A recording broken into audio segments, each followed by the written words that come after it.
ನಮ್ಮ ಹೃದಯ ನಮ್ಮ ಎದೆಯ ಎಡಭಾಗದಲ್ಲಿರುತ್ತೆ. 10,000 ಬಲಗಡೆನೂ ಇರುತ್ತೆ. ಮನುಷ್ಯನಿಗೆ ಒಂದು ದಿನದಲ್ಲಿ 1,00,000 ಸಾರಿ ಓಡ್ಕೊಳ್ಳುವಂಥ ಈ ಹೃದಯ ನಿಂತೋಯ್ತು ಅಂದರೆ ಸಾವು ಖಚಿತ.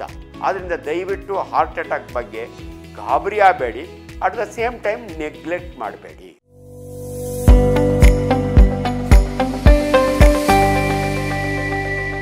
ನಮಸ್ಕಾರ, ಡಾಕ್ಟರ್ ಆಂಜನಪ್ಪ.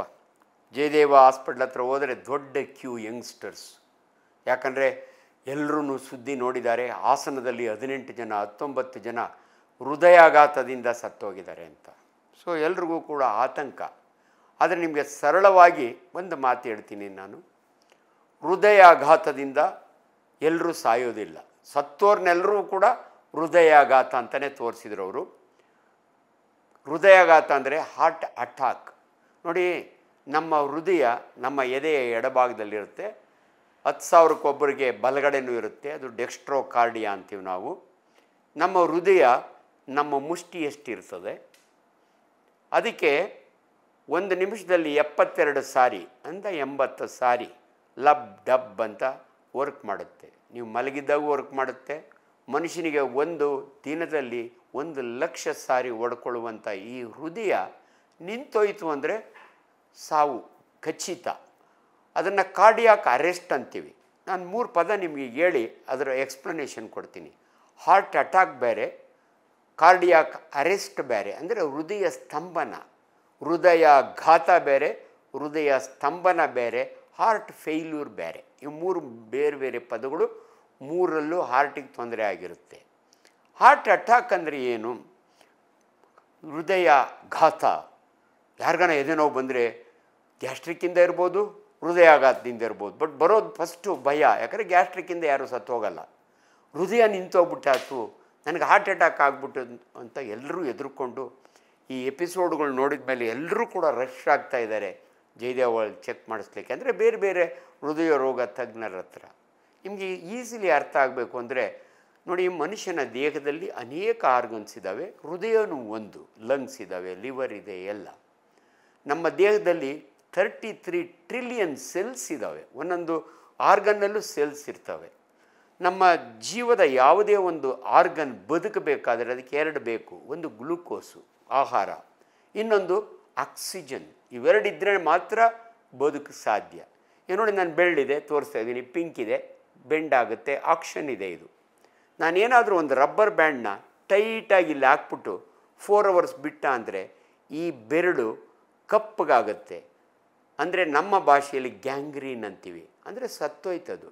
ಅದರ ಆಕ್ಷನ್ನೂ ಇರಲ್ಲ, ಅದನ್ನು ತೆಗಿತೀವಿ. ಅದನ್ನೇ ಆಂಪುಟೇಷನ್ ಅನ್ನೋದು. ಎಷ್ಟೋ ಜನ ಡಯಾಬಿಟಿಸ್ನವ್ರಿಗೆ ಕಾಲು ತೆಗಿತೀವಲ್ಲ, ಕಾರಣ ಅದು ಸತ್ತೋಗಿರುತ್ತೆ. ಇದಕ್ಕೆ ನಾನು ರಬ್ಬರ್ ಬ್ಯಾಂಡ್ ಹಾಕಿ ನಿಮಗೆ ತೋರಿಸ್ದೆ. ಯಾಕೆ ಹಂಗೆ ಸತ್ತೋಯ್ತು ಅಂದರೆ ನೋಡಿ, ಈ ಬೆರಳಿಗೆ 2 ರಕ್ತನಾಳ ಇದೆ. ಡಿಜಿಟಲ್ ವೆಸಲ್ ಅಂತೀವಿ. ಹಿಂಗೆ ಬರುತ್ತೆ, ಹಿಂಗೆ ಬರುತ್ತೆ. ಹೃದಯ ಎಲ್ಲ ಕಡೆ ಬ್ಲಡ್ ಸರ್ಕ್ಯುಲೇಟ್ ಆಗಲಿಕ್ಕೆ ಪಂಪ್ ಮಾಡ್ತಾ ಇರುತ್ತೆ. ಸೊ ಪಂಪ್ ಮಾಡಿದ ರಕ್ತ ಬರುತ್ತೆ. ಆ ರಕ್ತದಲ್ಲಿ ಆರ್ಟೀರಿಯಲ್ ಬ್ಲಡ್ ಅಂತೀವಿ. ವಾಪಸ್ ಹೋಗೋದನ್ನು ವೀನಸ್ ಬ್ಲಡ್ ಅಂತೀವಿ. ಆರ್ಟೀರಿಯಲ್ ಬ್ಲಡ್ನಲ್ಲಿ ಗ್ಲೂಕೋಸ್ ಇರುತ್ತೆ, ಆಕ್ಸಿಜನ್ ಇರುತ್ತೆ. ನಾನು ರಬ್ಬರ್ ಬ್ಯಾಂಡ್ ಹಾಕಿ ಇವೆರಡನ್ನು ಬ್ಲಾಕ್ ಮಾಡಿಬಿಟ್ಟೆ ಅಂದರೆ ಅದಕ್ಕೆ ಆಹಾರ ಇಲ್ಲ, ಸತ್ತೋಗುತ್ತೆ. ಬಟ್ ನಾನು ಒಂದು ಮಾತು ಹೇಳಿದೆ ನಿಮಗೆ, 4 ಅವರ್ಸ್ ಆಗುತ್ತೆ ಅಂತ. ಯಾಕೆ ಅಂತ ಹೇಳ್ತೀನಿ. ನಮ್ಮ ದೇಹದಲ್ಲಿ 206 ಮೂಳೆಗಳಿದ್ದಾವೆ, 655 ಮಾಂಸಖಂಡಗಳಿದ್ದಾವೆ. ಸ್ಕೆಲೆಟಲ್ ಮಸಲ್ ಅಂತೀವಿ. ಕೈನ ಬೈಸೆಪ್ಸ್ ಇರುತ್ತೆ, ಟ್ರೈಸೆಪ್ಸ್ ಇರುತ್ತೆ, ಬೆನ್ನಲ್ಲಿ ಇವೆಲ್ಲವನ್ನು ಸ್ಕೆಲೆಟಲ್ ಮಸಲ್ ಅಂತೀವಿ ನಾವು. ಇವು ಕೂಡ ಸ್ಕೆಲೆಟಲ್ ಮಸಲ್. ಆದರೆ ನಮ್ಮ ಹೃದಯದ ಮಾಂಸಖಂಡ ಇದೆಯಲ್ಲ, ಮಯೋಕಾರ್ಡಿಯಮ್ ಅಂತೀವಿ, ಅದು it's A special muscle. So ಅದಕ್ಕೂ ಕೂಡ ಆಹಾರ ಬೇಕು ಹಾರ್ಟಿಗೆ. ಅದಕ್ಕೆ ಯಾರು ಊಟ ಕೊಡ್ತಾರೆ ಅಂದರೆ ಕರೋನರಿ ವೆಸಲ್ಸ್. ನಾನಿಲ್ಲಿ ಡಿಜಿಟಲ್ ವೆಸಲ್ ಅಂತ ನಿಮ್ಗೆ ಈಸಿಲಿ ಅರ್ಥ ಆಗಲಿ ಅಂತ ಹೇಳಿದೆ. ನಮ್ಮ ಹೃದಯಕ್ಕೆ ಅಯೋರ್ಟ ಈಚೆಗೆ ಬರುತ್ತೆ, ಅಂದರೆ ಬಿಗ್ಗೆಸ್ಟ್ ವೆಸಲು. ಅದರಿಂದ ಹಿಂಗೆ ಒಂದು ಬ್ರಾಂಚ್ 2 ಕರೋನರಿ ವೆಸಲ್ಸ್ ಅಂತೀವಿ. ಕರೋನಾ ಅಂದರೆ ಹೃದಯ. ಅದಕ್ಕೆ 2 ವೆಸಲ್ಲು, 1-2 ಬ್ರಾಂಚ್ ಇರ್ತವೆ. ಆ ರಕ್ತನಾಳ ನಾನಿಲ್ಲಿ ರಬ್ಬರ್ ಬ್ಯಾಂಡ್ ಹಾಕಿ ತೋರಿಸ್ತೆ ನಿಮಗೆ, ಅಲ್ಲಿ ಬ್ಲಾಕ್ ಆಗುತ್ತೆ. ಅದಕ್ಕೆ ರೀಸನ್ ಏನು ಅಂತ ನಾನು ಆಮೇಲೆ ಹೇಳ್ತೀನಿ. ಆ ರಕ್ತನಾಳ ಬ್ಲಾಕ್ ಆಯಿತು ಅಂದರೆ 70% ಬ್ಲಾಕ್ ಆಯಿತು ಅಂದರೆ ಇನ್ನೂ ಹೃದಯ ತಡ್ಕೊಂಡಿರುತ್ತೆ. ಸಡನ್ನಾಗಿ 70% ಬ್ಲಾಕ್ ಆಗಿರೋ ಹತ್ರ ಒಂದು ಎಂಬಾಲಿಸಮ್ ಅಂದರೆ ಒಂದು ಫಾರಿನ್ ಬಾಡಿ. ಯಾಕಂದರೆ ಇದನ್ನು ಈ ಪದ ಯೂಸ್ ಮಾಡ್ತಿದ್ದೀನಿ ಅಂದರೆ ಕೋವಿಡ್ ಆದಮೇಲೆ, ಕೊರೋನಾ ಆದಮೇಲೆ ತುಂಬ ಜನ ಹಾರ್ಟ್ ಅಟ್ಯಾಕ್ ಆಗಿ ಸಾಯ್ತಾ ಇದ್ದಾರೆ. ಅಂದರೆ ಕ್ಲಾಟಿಂಗ್ ಮೆಕ್ಯಾನಿಸಮ್. ರಕ್ತನಾಳ ಆಲ್ರೆಡಿ ತುಕ್ಕಿಡ್ದಿರ್ತದೆ, ಒಂದು ಕ್ಲಾಟ್ ಬಂದು ಕೂತ್ಕೊತು ಅಂದರೆ ಸಡನ್ನಾಗಿ ಬ್ಲಾಕ್ ಆಗುತ್ತೆ. ಬ್ಲಾಕ್ ಆದಾಗೆ ಅಷ್ಟಗಲ ಮಸಲ್ಲು ಸತ್ತೋಗುತ್ತೆ, ನನ್ನ ಬೆರಳು ಸತ್ತಂಗೆ. ಅದನ್ನು ನನ್ನ ಭಾಷೆಯಲ್ಲಿ MI ಅಂತೀವಿ, ಮಯೋಕಾರ್ಡಿಯಲ್ ಇನ್ಫಾಕ್ಷನ್. ಜನಗಳು ಮಾತಾಡ್ತಾರೆ, ಅವ್ರಿಗೆ MI ಆಗ್ಬಿಡ್ತಂತೆ, ಹಾರ್ಟ್ ಅಟ್ಯಾಕ್ ಆಯ್ತಂತೆ, ಎರಡೂ ಒಂದೇ, ಹಾರ್ಟ್ ಅಟ್ಯಾಕು MI, ಸತ್ತೋಯ್ತಂತೆ. ನೋಡಿ ಇಲ್ಲಿ ಸ್ಕೆಲೆಟಲ್ ಮಸಲ್ 4 ಅವರ್ ತೊಗೊಳ್ತು, ಆದರೆ ನಮ್ಮ ಹೃದಯದ ಮಸಲ್ 5 ನಿಮಿಷಕ್ಕೆ ಸತ್ತೋಗುತ್ತೆ, ಆ ಭಾಗ ಸತ್ತೋಗುತ್ತೆ. ಹಾಗೆ ಎದೆನೋವು ಬರ್ತದೆ, ಇದನ್ನು ಹಾರ್ಟ್ ಅಟ್ಯಾಕ್ ಅಂತೀವಿ. ಆದ ತಕ್ಷಣ ಜನಗಳು ಎಚ್ಚೆತ್ಕೊಂಡು ಹಾಸ್ಪಿಟ್ಲಿಗೆ ಹೋಗ್ತಾರೆ, ಮನೆಯವ್ರು ಕರ್ಕೊಂಡು ಹೋಗ್ತಾರೆ, ಆಫೀಸ್ನಾಗಾದರೆ ಇಮ್ಮಿಡಿಯೇಟ್ಲಿ ಶಿಫ್ಟ್ ಮಾಡ್ತಾರೆ. ಇದು ನಾವು ನೋಡೋಂಥ ಪ್ರೋಸೆಸ್ಸು. ಬಟ್ ಯಾಕೆ ಸತ್ತೋದವ್ರಿಗೆಲ್ಲ ಹಾರ್ಟ್ ಅಟ್ಯಾಕ್ ಅಂತಾರೆ? ಅದು ಮಾಧ್ಯಮಗಳಲ್ಲಿ ಹಂಗೆ ಬರೋದು. ಒಬ್ಬ ಡಾಕ್ಟ್ರ್ ಅದನ್ನು ಕನ್ಫರ್ಮ್ ಮಾಡಿ ಇದು ಹಾರ್ಟ್ ಅಟ್ಯಾಕೆ ಅಂತ ಹೇಳಿದಾಗ ಮಾತ್ರ ಹೇಳಬೇಕು. ಬಟ್ ಅನ್ಫಾರ್ಚುನೇಟ್ಲಿ ಇವು ಆಗ್ತವೆ, ಅದಕ್ಕೆ ಜನಗಳಿಗೆ ಆತಂಕ ಬರುತ್ತೆ. ಅಲ್ಲಿಗೂ ಕೆಲವರು ಡಿಫೆಂಡ್ ಮಾಡ್ತಾರೆ, ಇಲ್ಲ ಸರ್ ಹಾರ್ಟ್ ಅಟ್ಯಾಕ್ ಆಗಿ ನಮ್ಮ ಚಿಕ್ಕಪ್ಪ ಸತ್ತೋದ್ರು. ಅದು ನಿಜ. 3 ವೆಸಲ್ ಇರ್ತವೆ, 3 ವೆಸಲ್ ಒಂದೇ ಸಾರಿ ಬ್ಲಾಕ್ ಆಯಿತು ಅಂದರೆ ಮ್ಯಾಸಿವ್ ಹಾರ್ಟ್ ಅಟ್ಯಾಕ್ ಅಂತೀವಿ ನಾವು, ಆಗ ಸತ್ತೋಗ್ತಾರೆ. ಇದು ಅಪರೂಪದಲ್ಲಿ ಅಪರೂಪ. ಇದನ್ನು ಯಾಕೆ ಈ ಮಾತು ಹೇಳ್ತಿದ್ದೀನಿ ಅಂದರೆ, ದಯವಿಟ್ಟು ನಿಮಗೆ ಹೃದಯಾಘಾತ ಆದಾಗ ಹೆದರ್ಕೋಬೇಡಿ, ಹಾಸ್ಪಿಟಲ್ ರೀಚ್ ಆಗಿ. ನೀವೇ ಏನೇನೋ ಅಂದ್ಕೊಂಡು ಸೆಲ್ಫ್ ಡಯಾಗ್ನೋಸ್ ಮಾಡಿಕೊಂಡು ನನಗೆ ಎಕ್ಸೆಸ್ ಆಫ್ ಹೀಟ್ ಆಗಿದೆ, ಗ್ಯಾಸ್ಟ್ರಿಕ್ ಜಾಸ್ತಿ ಆಗಿದೆ ಅಂತ ಮನೆಯಲ್ಲೇ ಡೈಜಿನ್ ಕುಡ್ಕೊಂಡು ಇದ್ದರೆ ನಿಮಗೆ ತೊಂದರೆ ಆಗುತ್ತೆ. ಈಗ ಇದು ಸಿಂಪಲ್ ಎಕ್ಸಾಂಪಲ್, ನಾನು ಗ್ಯಾಸ್ಟ್ರೆಂಟ್ರಾಲಜಿಸ್ಟ್ ಇದ್ದೀನಿ. ಗ್ಯಾಸ್ಟ್ರಿಕ್ಕಿಗೂ ಹಾರ್ಟ್ ಅಟ್ಯಾಕು ಸಂಬಂಧ ಹೆಂಗಿದೆ ಅಂತ ಆಮೇಲೆ ನಾನು ಹೇಳ್ತೀನಿ. ಈಗ ನೋಡಿ 100 ಜನ ಇದೇ ನೋವು ಅಂತ ಹಾಸ್ಪಿಟ್ಲಿಗೆ ಹೋಗ್ತಾರೆ ಜಯದೇವಾಗಿ, ಅಲ್ಲಿ ECG ಮಾಡ್ತಾರೆ, ಎಕೋ ಮಾಡ್ತಾರೆ, TMT ಮಾಡಿ 98 ಜನಕ್ಕೆ ಇದು ಹಾರ್ಟ್ ಅಟ್ಯಾಕ್ ಅಲ್ಲ, ನಿಮಗೆ ಒಂದು ಬ್ಲಡ್ ಟೆಸ್ಟು ಇದೆ, ಮಾಡಿಬಿಟ್ಟು ನಿಮಗೆ ಟ್ರೋಫಿನ್ ಅಂತ ಮಾಡ್ತಾರೆ, ಮಾಡಿಬಿಟ್ಟು ಇದು ಹಾರ್ಟ್ ಅಟ್ಯಾಕ್ ಅಲ್ಲ ಗ್ಯಾಸ್ಟ್ರಿಕ್ಕು ಹೋಗಿ ಅಂತಾರೆ. ಇಬ್ಬರಿಗೆ ಹಾರ್ಟ್ ಅಟ್ಯಾಕ್ ಆಗಿರುತ್ತೆ ಅಂದರೆ ಇಬ್ಬರು ಉಳ್ಕೋತಾರೆ. ಅದೇ ನೀವು ಮನೆಯಲ್ಲಿ 100 ಜನನು ನನಗೆ ಬರೀ ಗ್ಯಾಸ್ಟ್ರಿಕ್ಕು ಹಾರ್ಟ್ ಅಟ್ಯಾಕ್ ಅಲ್ಲ ಅಂತ ನೀವೇ ಅಂದ್ಕೊಂಡ್ರೆ ಇಬ್ಬರು ಸತ್ತೋತೀರಿ. ಆ ಇಬ್ಬರನ್ನು ಉಳಿಸುವಂಥ ಅವಕಾಶ ಕಾರ್ಡಿಯಾಲಜಿಸ್ಟ್ಗಿರುತ್ತೆ, ಆಸ್ಪತ್ರೆಗಿರುತ್ತೆ. ಆದ್ದರಿಂದ ದಯವಿಟ್ಟು ಹಾರ್ಟ್ ಅಟ್ಯಾಕ್ ಬಗ್ಗೆ ಗಾಬರಿ ಆಗಬೇಡಿ, at the same time neglect ಮಾಡಬೇಡಿ. ನಿಮ್ಗೆ ಹೆಂಗೆ ಗೊತ್ತಾಗುತ್ತೆ ಹಾರ್ಟ್ ಅಟ್ಯಾಕ್ ಆಗಿದೆ ಅಂದರೆ? ನೋಡಿ, ನಾನು MBBS ಓದೋ ಕಾಲದಲ್ಲಿ ತಂದೆ ತಾಯಿ ನಮ್ಮ ಮಕ್ಕಳು ಕರ್ಕೊಂಬರೋರು, ಎದೆ ನೋವು ಬಂದಿದೆ, ಹಾರ್ಟ್ ಅಟ್ಯಾಕ್ ಆಗಿದೆ ಅಂತ. ಆದರೆ ಅನ್ಫಾರ್ಚುನೇಟ್ಲಿ ಇವತ್ತು ರಿವರ್ಸ್ ಆಗ್ತಾಯಿದೆ. ನೀವು ನೋಡಿದ್ದೀರಿ, ಯಂಗ್ ಆಕ್ಟರು ಡ್ಯಾನ್ಸ್ ಮಾಡೋ ಬಿದ್ದು ಸತ್ತೋಗ್ತಾನೆ, ಜಿಮ್ ಮಾಡೋ ಯಂಗ್ ಫೆಲೋ ಮಾಡ್ತಾನೆ. ನನ್ನ ಆತ್ಮೀಯ ಸ್ನೇಹಿತರಾದ ಪುನೀತ್ ರಾಜ್ಕುಮಾರ್ ಕಾಲದಿಂದ ಇದು ಶುರುವಾಯಿತು, ಅವರಿಗೆ ಹಾರ್ಟ್ ಅಟ್ಯಾಕ್ ಆಗಿ ಸತ್ತೋಗ್ತಾರೆ. ಅವತ್ತಿನಿಂದ ಜನಗಳಿಗೆ ಭಯ ಅಂದರೆ ಭಯ. ಯಾಕೆ ಹಿಂಗೆ ರಿವರ್ಸ್ ಆಗೋಯ್ತು ಇವತ್ತು? ಯಾಕೆ ಯಂಗ್ಸ್ಟರ್ಸ್ಗೆ ಅಂದರೆ ಲೈಫ್ ಸ್ಟೈಲ್ ಡಿಸಾರ್ಡರ್ ಅಂತೀವಿ ನಾವು. ಹಳೆಯ ಕಾಲದಲ್ಲಿ ರಿಟೈರ್ ಆಗೋ ಅಷ್ಟೊತ್ತಿಗೊಂದು ಮನೆ ಮಾಡಿಕೊಂಡ್ರೆ ಸಾಕು ಅನ್ನೋ ಪರಿಸ್ಥಿತಿಯಲ್ಲಿ ಇದ್ದವರು ಇವತ್ತು 30 ವರ್ಷಕ್ಕೆ ಅವನಿಗೆ 3 ಕಾರ್ ಬೇಕು, ದೊಡ್ಡ ಬಂಗ್ಲೆ ಬೇಕು. ಈ ಸ್ಟ್ರೆಸ್ ಆ್ಯಂಡ್ ಸ್ಟ್ರೈನ್ ಇದೆಯಲ್ಲ, ಇದು ವೈಜ್ಞಾನಿಕವಾಗಿ ಹೇಳ್ತಾ ಇದ್ದೀನಿ ನಾನು. ಸ್ಟ್ರೆಸ್ಸಿಂದ ಏನಾಗುತ್ತೆ ಅಂದರೆ ನಿಮ್ಮ BP ಜಾಸ್ತಿ ಆಗುತ್ತೆ, ಭಾಳ ಬೇಗ ಡಯಾಬಿಟಿಸ್ ಬರುತ್ತೆ. ಇವೆರಡೂ ಕೂಡ ರಿಸ್ಕ್ ಫ್ಯಾಕ್ಟರ್ಸ್ ಅಂತೀವಿ ನಾವು.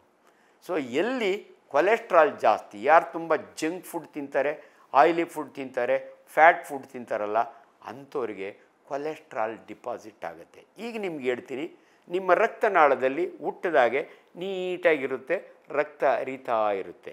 ನಾನು ಇಲ್ಲಿ ರಬ್ಬರ್ ಬ್ಯಾಂಡ್ ಹಾಕಿ ನಿಮಗೆ ಡೆಮಾನ್ಸ್ಟ್ರೇಷನಿಗೆ ತೋರಿಸ್ದೆ. ಆದರೆ ಕರೋನರಿ ವೆಸಲ್ಲು ನೀವು ದೊಡ್ಡವರು ಆಗ್ತಾ ಆಗ್ತಾ ಆಗ್ತಾ ಮೊದಲೆಲ್ಲ 60 ವರ್ಷಕ್ಕಾಗೋದು, ಒಳಗಡೆ ಕೊಲೆಸ್ಟ್ರಾಲ್, ಬ್ಯಾಡ್ ಕೊಲೆಸ್ಟ್ರಾಲ್, ಟ್ರೈಗ್ಲಿಸರೈಡ್ಸ್ ಅಂತೀವಿ ನಾವು, ಲಿಪಿಡ್ಸು ಡಿಪಾಸಿಟ್ ಆಗುತ್ತೆ, ತುಕ್ಕಿಡಿಯುತ್ತೆ. ನ್ಯಾಚುರಲಿ ಅದರ ಒಳಗಡೆ ಹರಿಯುವ ರಕ್ತದ ಕ್ವಾಂಟಿಟಿ ಪೈಪ್ ಕಟ್ಕೊಂಡಂಗೆ ನ್ಯಾರೋ ಆಗುತ್ತೆ 70% ಬ್ಲಾಕ್ ಆಗುತ್ತೆ. ಅಲ್ಲಿಗೂ ಹೃದಯಕ್ಕೆ ಅಲ್ಲಿ ಇಲ್ಲಿ ಬೈಪಾಸ್ ವೆಸಲ್ಸ್ ಅಂತೀವಿ ನಾವು, ಆ ವೆಸಲ್ಸುಗಳು ಉಟ್ಕೊಂಡು ಇವನ ಹಾರ್ಟನ್ನು ಕಾಪಾಡ್ತಾ ಇರುತ್ತೆ. ಬಟ್ ಒನ್ ಫೈನ್ ಡೇ ಅವನ್ನ ನಾವು ಕೊಲ್ಯಾಟ್ರಲ್ಸ್ ಅಂತೀವಿ. ಒನ್ ಫೈನ್ ಡೇ ನಿಮ್ಮ ಕಾಲಿನಲ್ಲೋ ಕೈಟ್ನೋ ಅದರೊಳಗೆ ಕೊರೋನಾ ಆದಮೇಲೆ ಜಾಸ್ತಿ ಆಯಿತು, ರಕ್ತನಾಳದಲ್ಲಿ ಕ್ಲಾಟ್ ಆಗಿರುತ್ತೆ. ಆ ಕಾಲಿನಲ್ಲಿ ಇರೋ ಕ್ಲಾಟು ಕಳಚಿಕೊಂಡು ಸರ್ಕ್ಯುಲೇಷನ್ನ ಬಂದು ನಿಮ್ಮ ಹೃದಯದೊಳಕ್ಕೆ ಹೋಗಿ ಅಲ್ಲೋಗಿ ಈ ವೆಸಲ್ಗೆ ಏನನ್ನ ಕೂತ್ಕೊತು ಅಂದರೆ ಟಕ್ ಅಂತ ಕೂತ್ಕೊಳ್ಳುತ್ತೆ, ಇಲ್ಲ ಹಾರ್ಟ್ ಅಟ್ಯಾಕ್ ಆಗುತ್ತೆ. ಅವಾಗೆ ಸಡನ್ನಾಗಿ ಚೆಸ್ಟ್ ಪೇಯ್ನ್ ಬರೋದು. ಅಷ್ಟೋ ಇಷ್ಟೋ ಮ್ಯಾನೇಜ್ ಮಾಡ್ತಾಯಿತ್ತು ಹಾರ್ಟ್ ಮಸಲು. ಯಾವಾಗ ಇದು ಬಂದು ಕೂತ್ಕೊಬಿಡ್ತಲ್ಲ, no blood supply, no oxygen, no food, no glucose. ಇಲ್ಲಿ ಸ್ಕೆಲೆಟಲ್ ಮಸಲ್ 4 ಅವರ್ ತಗೋತು, ಆದರೆ ಹೃದಯದ ಮಸಲ್ ಭಾಳ ಸೆನ್ಸಿಟಿವ್, 5 ನಿಮಿಷಕ್ಕೇ ಅದು ಸತ್ತು ಆಗುತ್ತೆ. ಅದನ್ನು ನಾವು ಇನ್ಫಾರ್ಕ್ಷನ್ ಅಂತೀವಿ, ಮಯೋಕಾರ್ಡಿಯಲ್ ಇನ್ಫಾರ್ಕ್ಷನ್, ಅಂದರೆ ಅವ್ನಿಗೆ ಹಾರ್ಟ್ ಅಟ್ಯಾಕ್ ಆಯಿತು ಅಂತ. ಈ ರೀತಿ 3 ವೆಸಲ್ಸ್ ಇರ್ತವೆ. ನೀವು ನೋಡಿ ಆ್ಯಂಜಿಯೋಗ್ರಾಮ್ ಮಾಡಿದಾಗೆ ಡಾಕ್ಟ್ರ್ ಹೇಳ್ತಾರೆ ಒಂದು ವೆಸಲ್ಲು 70% ಬ್ಲಾಕ್ ಆಗಿದೆ, ಇನ್ನೊಂದು 60, ಇನ್ನೊಂದು 50 ಅಂದರೆ ನಿಮಗೆ 3 vessel disease, triple vessel disease ಅಂದರೆ ನಿನಗೆ ಸ್ಟೆಂಟ್ ಹಾಕೋಕ್ಕಾಗಲ್ಲ, ಇಲ್ಲೇ ಅಡ್ಮಿಟ್ ಆಗು, ಕಾರ್ಡಿಯೋಥೊರಾಸಿಕ್ ಸರ್ಜನ್ ಬಂದು ನಿನಗೆ ಬೈಪಾಸ್ ಸರ್ಜರಿ ಮಾಡ್ತಾರೆ ಅಂತಾರೆ. ನಿಮ್ಮ ಲಕ್ ಚೆನ್ನಾಗಿದ್ದರೆ ಮೆಡಿಕಲ್ ಕಾರ್ಡಿಯಾಲಜಿಸ್ಟ್, ಅವ್ರನ್ನ ಕಾರ್ಡಿಯಾಲಜಿಸ್ಟ್ ಅಂತೀವಿ ನಾವು. ಕಾರ್ಡಿಯೋಥೊರಾಸಿಕ್ ಸರ್ಜನ್ನೇ ಬೇರೆ, ಕಾರ್ಡಿಯಾಲಜಿಸ್ಟೇ ಬೇರೆ. Doctor Manjunath cardiologist, cardiothoracic surgeon ಅಲ್ಲ. ದೇವಿ ಪ್ರಸಾದ್ ಶೆಟ್ಟಿ ಕಾರ್ಡಿಯೋಥೊರಾಸಿಕ್ ಸರ್ಜನ್, ಇಬ್ಬರದು ಬೇರೆ ಬೇರೆ ಕೆಲಸ. ಇವರು ಒಂದೇ ವೆಸಲ್ ಇದ್ದರೆ ಈ ಕಾರ್ಡಿಯಾಲಜಿಸ್ಟೇ ನಿಮಗೆ ಆ ಒಂದು ಸ್ಟೆಂಟ್ ಕೆಳಗಡೆಯಿಂದ ಕಾಲಿಂದ ಪಾಸ್ ಮಾಡ್ತಾರೆ, ಇಲ್ಲದ್ರೆ ಕೈಯಿಂದ ಪಾಸ್ ಮಾಡ್ತಾರೆ. ಅಲ್ಲಿಗೆ ಒಂದು ಸ್ಟೆಂಟು ಅಂದರೆ ಕಾಲುವೆ ಮುಚ್ಕೊಂಡ್ಬಿಟ್ಟಿರ್ತದೆ, ಅದರೊಳಗೆ ಇನ್ನೊಂದು ಪೈಪ್ ಹಾಕ್ಬಿಟ್ರೆ ಅದರೊಳಗಿಂದ ರಕ್ತ. ಸೊ ಎಷ್ಟು ಬೇಗ ಆದರೆ ಅಷ್ಟು ಬೇಗ ಒಂದು ಸ್ಟೆಂಟ್ ಹಾಕಿದರೆ ಆ ಸಾಯುವ ಮೊದಲು ಸಾಯ್ದಂಗೆ ನೋಡ್ಕೊಳ್ಳುತ್ತೆ. ಅದಕ್ಕೆ ಗೋಲ್ಡನ್ ಅವರ್ ಅಂತೀವಿ. ಯಾರಿಗಾದರೂ ಎದೆನೋವು ಬಂದರೆ ನೀವು ಅದು ಇದು ನಾಟಿ ಔಷಧಿ ಮಾಡ್ಕೊಂಡು ಕೂಡೋದ್ರ ಬದಲು, ಮನೆ ಔಷಧಿ ಮಾಡಿಸ್ಕೊಂಡು ಕೂಡೋದ್ರ ಬದಲು ಆದಷ್ಟು ಬೇಗ ನೀವು ಆಸ್ಪತ್ರೆ ರೀಚ್ ಆಗೋದು ಒಳ್ಳೆಯದು. ಲೇಟೆಸ್ಟ್ ಹಾಗೂ ಇಂಟ್ರೆಸ್ಟಿಂಗ್ ಸುದ್ದಿಗಳಿಗಾಗಿ ಬಾಸ್ ಟಿವಿ ಕನ್ನಡ ಚಾನೆಲ್ನ ಸಬ್ಸ್ಕ್ರೈಬ್ ಮಾಡಿ, ಹಾಗೆಯೇ ಬೆಲ್ ಐಕಾನ್ ಪ್ರೆಸ್ ಮಾಡಿ. ಇದರ ಜೊತೆಗೆ ಫೇಸ್ಬುಕ್, ಇನ್ಸ್ಟಾಗ್ರಾಮ್, ಎಕ್ಸ್ನಲ್ಲೂ ಮಿಸ್ ಮಾಡದೆ ಫಾಲೋ ಮಾಡಿ.